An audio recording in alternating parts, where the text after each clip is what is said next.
दोस्तों आज हम आपको श्री कृष्ण जी के बारे में ऐसे तथ्य बताएंगे जो चौंका देने वाले होंगे। हाँ दोस्तों, भगवान श्री कृष्ण जी की किन लीलाओं के कारण लोग उन्हें परमात्मा मानने लगे और पुरुषोत्तम जानकर उनकी भक्ति करने लगे। क्या सच में श्री कृष्ण जी पूर्ण परमात्मा हैं व उनकी भक्ति करने से ही मोक्ष होगा? चलिए जानते हैं, देखिए ये पूरी वीडियो। गोवर्धन श्री कृष्ण धारो और द्रोणोगिरी हनुमंत, शेष नाग सब सृष्टि उठारा, इनमें कौन भगवंते। अपने आत्माओं हम सुना करते थे श्री कृष्ण जी ने पर्वत उठा लिया था, गिरिराज यानी गोवर्धन पर्वत को उठा लिया था हाथ पर, उंगली पर ऐसे। पहले तो ये विचार करो, उन्होंने वो पर्वत उठाया किस उद्देश्य से था? उन्होंने इस उद्देश्य से उठाया था कि वहां इन देवताओं की पूजा होया करती और इंद्र स्वर्ग का राजा है, भगवान की पूजा छोड़कर इंद्र की पूजा चलती थी। श्री कृष्ण जी ने कहा, भाई इंद्र की पूजा छोड़ दो या दो, उस भगवान की पूजा करो। इंद्र की कढ़ाई जो होती थी पूजा, वह बंद कर दी। देवराज इंद्र एक समझ लो स्वर्ग का राजा, और उसके अंतर्गत ये सब नहर विभाग, सिंचाई विभाग भी आता है, यानी वर्षा करना। तो क्या हुआ, जब इंद्र की पूजा बंद होगी देवताओं की, इंद्र ने सोचा इनको सबक सिखाता हूँ। इतने जोर की वर्षा, काले बादल छा गए, चारों तरफ घटा, काली घटा छा गई और मूसलधार वर्षा शुरू होगी। व्रज नगरी को डुबोने के लिए अब चारों तरफ हाहाकार मच गया। गौवें भी रंभाने लगी, ग्वाल बाल, क्योंकि गोवर्धन वो पर्वत जो था वहां पर गौवें चरा करती थी, वर्षा होती थी, घास होता था, और उन दूध दाद बेच कर ये काम चलाया करते थे अपना। और वो समाप्त करने चल पड़ा कि इसको इतना वर्षा कर दूं, ये गोवर्धन पर्वत भी डूब जाए, आसपास की नगरी भी नष्ट हो जाए। तो भगवान श्री कृष्ण जी ने उंगली पर वो गोवर्धन पर्वत उठा लिया और पूरी ब्रज नगरी के ऊपर से कर दिया। सारा इंद्र बरस लिया, खूब वर्षा कर ली। सारा पानी उस गोवर्धन पर्वत के ऊपर ऐसे शौक हो गया, उसमें ऐसे मिल गया जैसे ब्लोटिंग पेपर शाही ने चूस लिया करे। आखिर में थक गया इंद्र, आके पैर पकड़ दिए कि मुझे क्षमा कर दो। कहने लगे, चला जाओ, तेरे को कर दिया क्षमा, और खबरदार आज के बाद तूने अपनी पूजा के लिए व्रजवासियों को कंपेल किया। तो फिर वो गोवर्धन यथा स्थान पर रख दिया।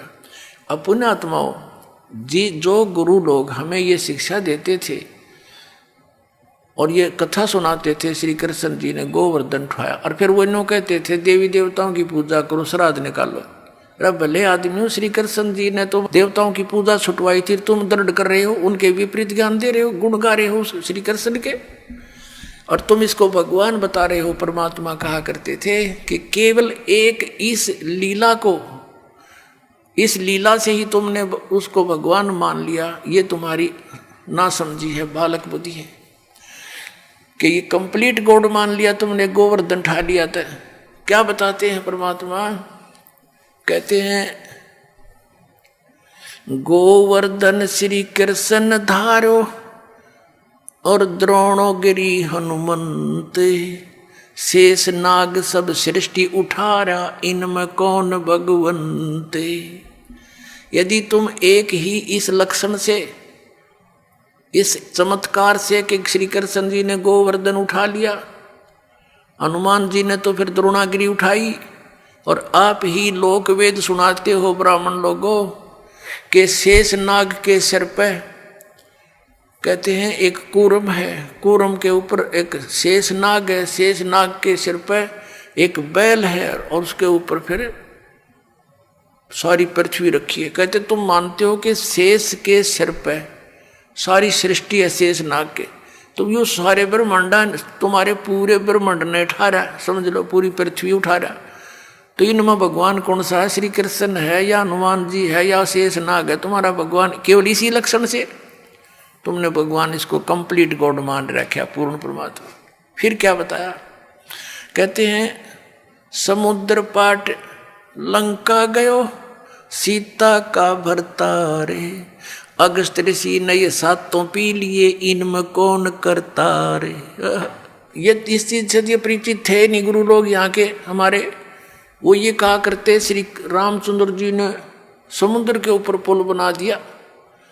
परमात्मा कहते हैं यदि तुम इसी लक्षण से इसको भगवान मान बैठे तो क्या बताते हैं कि समुद्र पाट लंका गयो, यानी समुद्र को आठ के पत्थर उसको ऊपर रख के और लंका चला गया। कौन? सीता का भरतार। और अगस्त ऋषि ने सातों पी लिए, इनमें कौन करतार? एक अगस्त नाम के ऋषि थे, उन्होंने किसी कारणवश किसी अपनी जिद के ऊपर अहंकारवश समझो वो सातों समुद्रों को एक घूंट में पी लिया था, ऐसे चुल्लू उठाकर ऐसे पी लिया था। सब समुद्र खाली हो गया था, अकेली पृथ्वी रह गई थी। अब पुण्यात्मा, अब परमात्मा कहते फिर ऋषियों की प्रार्थना से उन्होंने फिर वापस उसको कुरला कर दिया तो भर गए थे। ये आध्यात्मिक शक्ति है, मार्ग है, इसमें आप विज्ञान को ना अड़ाना। विज्ञान तो बालकों का खेल है। ये जहाज बना लिए, इस मांडी पाक ये कंप्यूटर बना लिए हैं, परमाणु बम बना लिए, और 2 साल वर्षा ना करे भगवान, ये दरे दराए रह जाता रही साइंस किधर ढूंढे नहीं पाओ। जर लगे खड़े खड़े इन जहाजों के ऊपर कुछ बैठनिया नहीं पाओ।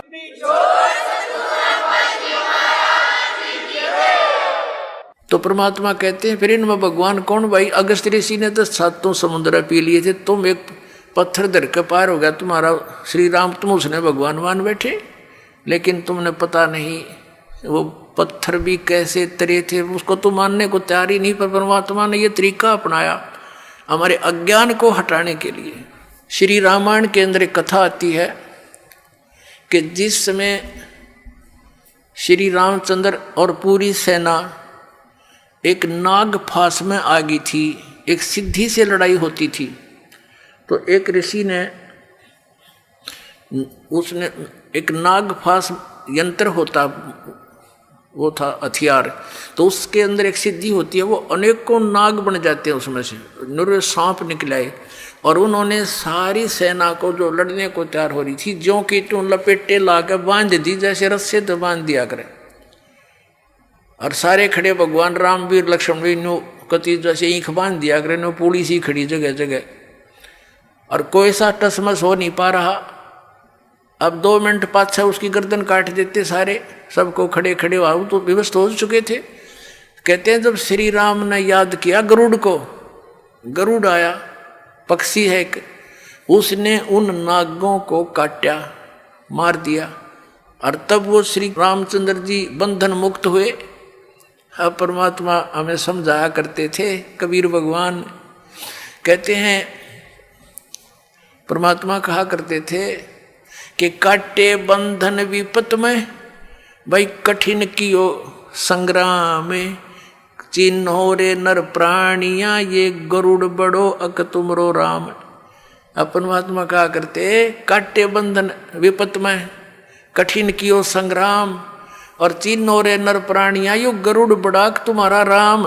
ये कौन सा भगवान है इनमें बताइए? वो तो बंदा खड़ा थारा भगवान, तो और गरुड़ नाक उसकी सहयोग करी, तो कौन सा परमात्मा? तो इसमें तो इस तरह के तर्क देकर भगवान ने खूब समझाना चाहा कबीर परमात्मा ने, पर हमारी बुद्धि पर पत्थर डाल रखे थे इन अज्ञानी ऋषियों ने।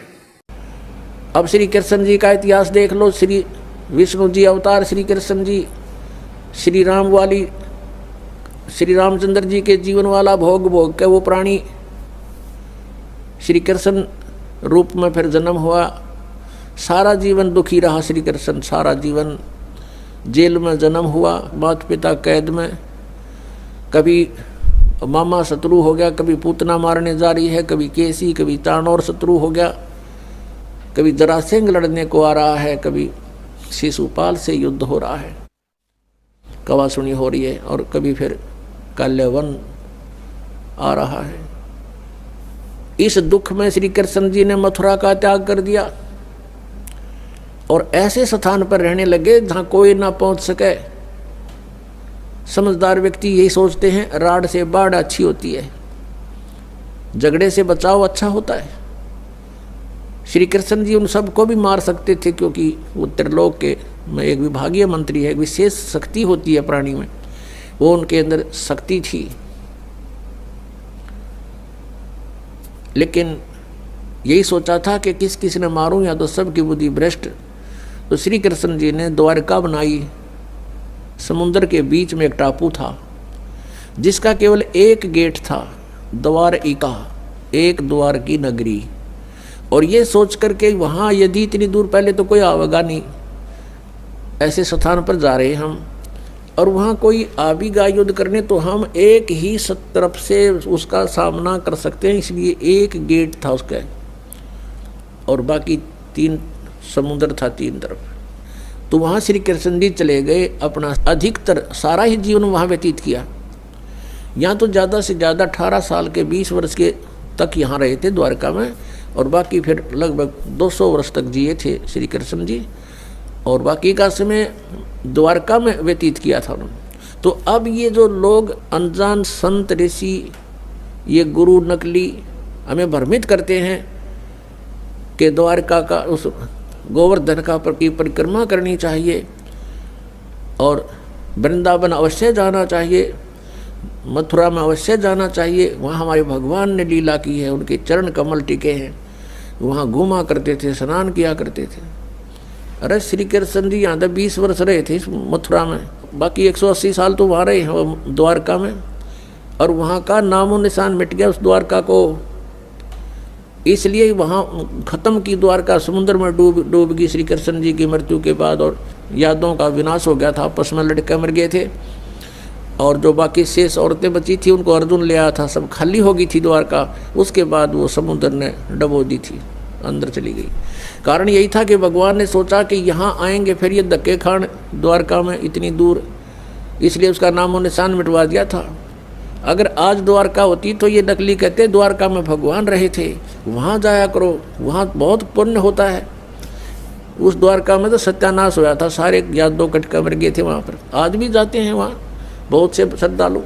तो कहने का भाव यह है कि जब तक आत्मज्ञान बिना नर भटके, इस तत्व ज्ञान बिना नर भटके, कदे मथुरा कदे काशी। फिर श्री कृष्ण जी का फिर कैसे अंत हुआ? श्री कृष्ण जी के सामने पूरा यादव कुल आपस में लड़का मर गया, पोते पड़पोते रिश्तेदार सब आपस में कट कर मर गए।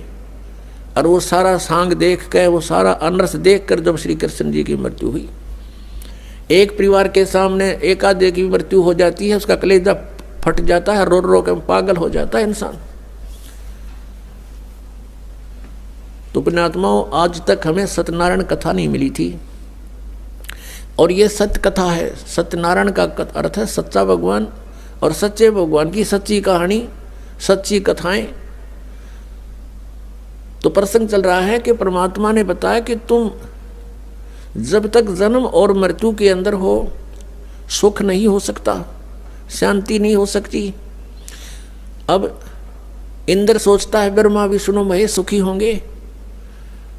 अब इन ब्रह्मा विष्णु महेश की आप देख रहे हो, श्री राम की, श्री विष्णु जी की, श्री कृष्ण जी की कैसे दुर्गति हुई।